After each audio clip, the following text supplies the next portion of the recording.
Memo ache mo akwa ba de duru so no ye bedwam so kase ensem no ya so yambo ase aboabo no bedidi nyina esom wona de obetie no so kahye bi ene se na nana matra nkonwa ye wonkra kropom hanom wo mo de nsem atodwa chese mebosume ne de to so nsia no de so no eto de ye ne dwombo ya no den eso sanso e na akota malia eye ticheli omanfo a wote hono no nante kwansini dunsia ansa na wo mo anya nsuo de biara na abadwu heden so 90,000 ena eja wode atototo niam a wode akoche ama omanfo bi ya ensuo etoye ya epa wono mo edan eso no na passport nso se wokwa akwaje eho ansem ene eho boye akosoro danse no ena Adom kase no wo mo ede chopa ba bonte chese wonyina na tena sesa sadwen ena wo mo ejitu mu we ne nsem ahoro bi anam de so mo se bedwam so kase nam DSTV channel 280 Go TV channel 119 Facebook no Adom TV extra wushia me a ya freme anoche wa ba ajwa se 170 mo no me de to so amawo na nanu matra nkonwa ye wonkra kropom ha sei na wode atodwa se enche na homowo afa hyene beba so na beba so ahobone bia woye no ene se wode bosume ba kosi ho no mo na wode eye din tese nkra kropom no bia ya hodo mbedi homowo no dede ye enwombo ya no wode nsembo ne asore ya no dendenden ni nyina no ano ebebra ase na wo kiremu a me bosume de so nsia ekosi jun bosume de to so nsia no wode sa bosume de si ho no mo a wode hwe se nkra kropom fa ba bi ebetedi. Subsequently, on Monday, the 6th day of May 2024, the Adom, which is the ban on drumming and noise making, will be enacted. This period is dedicated to fasting and prayers for favorable rainfall, abundant harvest, and blessings for our nation and its people, and to continue fostering peace, love, tranquility, and positivity.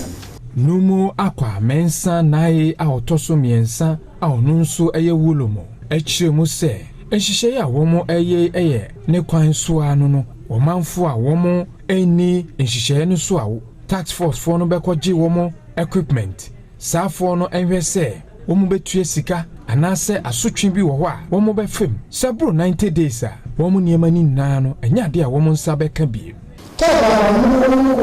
yes so true amabamoko ye obiaba na kebabie within 90 days come years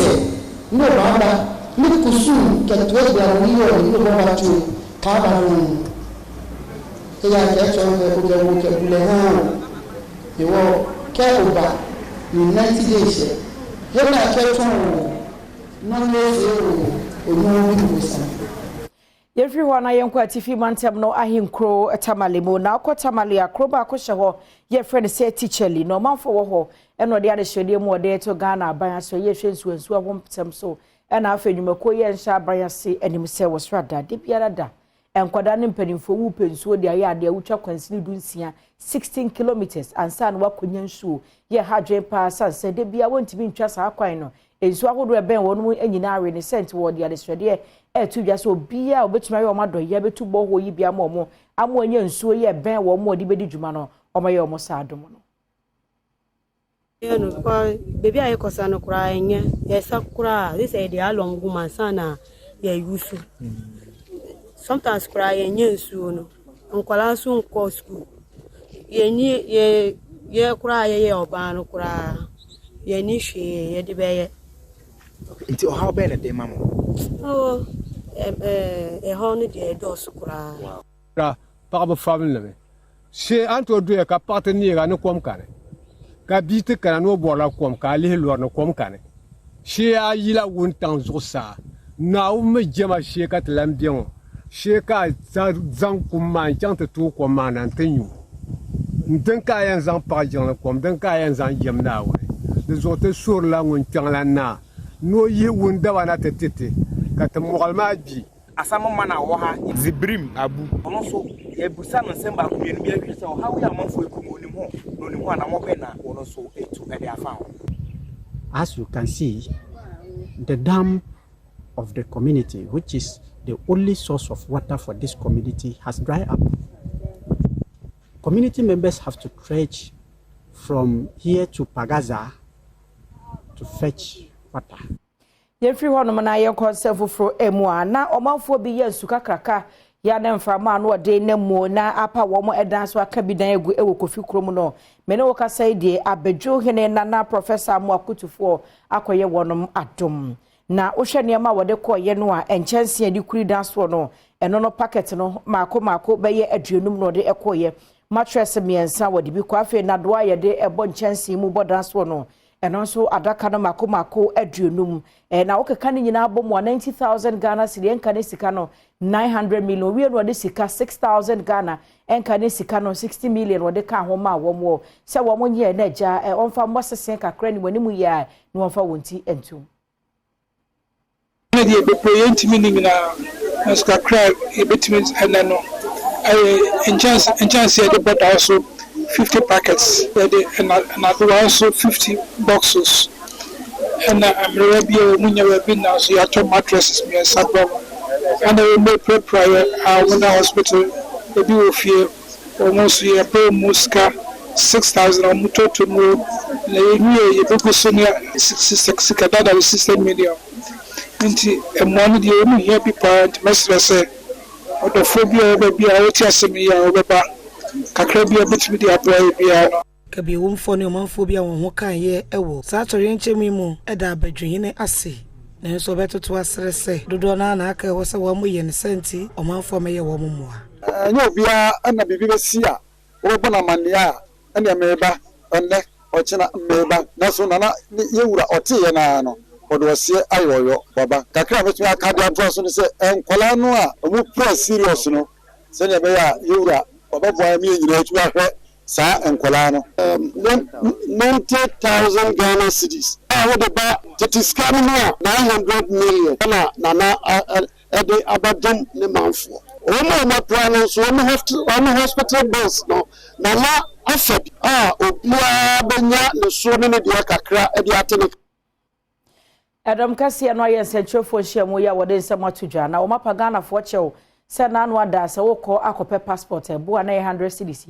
400 Ghana beka ho ma ye 500 de na ye 200 aye 640 ya abo no ehurihuri bi kura 800 ne ade na eno na chi no ba ye no na Adom kase na ye sentrofo hyiamu di dwato ama Ghana fo se ase no mani da so na ebo na ye bumu sa no na emom no wo se emom obi ana ada wo mo sanse abedwakuo no wo mo hwe ye ni ama hodo so ntem kitahudiem ehu enkita ho ewo ye mrahye bedwafie be chefere na fair committee no Adom kase Adom kumafo nyina wo so wo nyina bobo ho na wajitu mu nti so bi be kase esebi na wo mo anini ho na Adom kase na fa ho abibisa ma ye nyintum hina mponsa ya na musi ni wo mrahye bedwam wabo ansema no sei you say review no abano I to say surprise e nyina surprise no dia abano painful surprise nanso so ye beda mo ase say eno so muni ye adwene say ye nkyirikyiri mu ni panti ase na no na me course say de ntia akoba say esese ye to passport no mu madika ya ka say Ghana kwa e passport bo no e wo form dodo na baby fo nyina Liberia eno omo na printed passport from the same place omo charge omo crofo $499 almost $50 omo tua wo Liberia and so Ghana eje 100 cedis we num nyina ye bibi a kire se passport no so ne bo ankasa no book no kwa ne bo no 400 Ghana cedis enti mfie atwamu nyina no abande sika 300 Ghana cedis ene boa wo mo pe passport no anu achi ena woto aso na wo kire mu e de a kire Ghana fo se ti obia obeka se ogina bontin se na ompene so no enya no kware members of the committee of subsidiary legislation omu nyina apene so nipa na ekasa mebribi no omu nya members of that committee na politics afi o my Ghana ye ni Kenya entem enkita hodi ho nsam so no na Kenya mampanyi babesra ye William Ruto na nsa no de esi wono ma wode aba o mayi ebo na wo ba ye no no ko Ghana mampanyi ho na wo bo Ghana baso pa se Yam Africa Continental Free Trade Area no kwan ama dan kese no Ghana hanom ena esie na no no kasa no kyese we di adanse se Ghana ye bi ya promote hodomo ama dwadie wo nsem no mu Kenya mind dey se waye krado se akade biara be ma ye ne wo ntam dwadie wo nsem agina brane no eno no no aye mampanyo behwe na agina brane kabie wo mfo ya National Peace Council no eka ho bi no wo mo de niam ahudu ogu akwan mu se company fo behwe no aye nsakiraye na se koba se bia ye to aba wo mayi mu na amanyoko bi ejidi pa wo nkrata ne adanse edi adanse epefe se na wo mu gina pa bi ena niam bi ankoye enaja eteba afuma ma wo ani nkunim na se petition bi bemu a de kan selection petition no ebe ya company fo hwe na won sesa niam ase be ya sendidie no enkoba se bosumi nsia ne egusu ade eche na ama aban no wote so nso ontumi enya adwuma papa bi enti won hwe na sa bosumi ahodo a wodidi sa seb no eso ente na no na mpanifo etu ho anamo that the PNDC law 284 section 26 should be repealed and or amended, and then maybe a new law altogether governing parliamentary elections procedure is set out completely in a new law. CI 47 provides that appearance shall be filed within 8 days and defense filed within 14 days. So a respondent seeking to delay the process actually has 22 days within which to file a response. This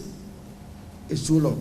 Sa proposal yi ebema kwan ama enipa wabo ne kwadu no so edenefo enso na abeyi ano titire ne awodo National Peace Council ano Dr. Ernest Edujemfi echiremu. Shortness of time between now and the next election.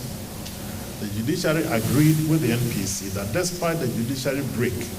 for the Easter holidays, a meeting be convened as soon as practicable for these conclusions to be shared with all the players in the political space before processes could be moved forward. In response to the assignment given to the National Peace Council, we have therefore invited the major players in the political space to this dialogue for a presentation from the judiciary on the proposed election agenda. Yejina sansem yiso na bedwam so kasi amede so mo mefade nyinansi enam DSTV channel 280 Go TV channel 119 Facebook Adom TV Extra wishia me a frame anoche wa ba ajwase wa yeda ye ho abedo bon krata da portal na portal online portal do ensama hodo e woso no e ho nkomo e de ebedi enko bia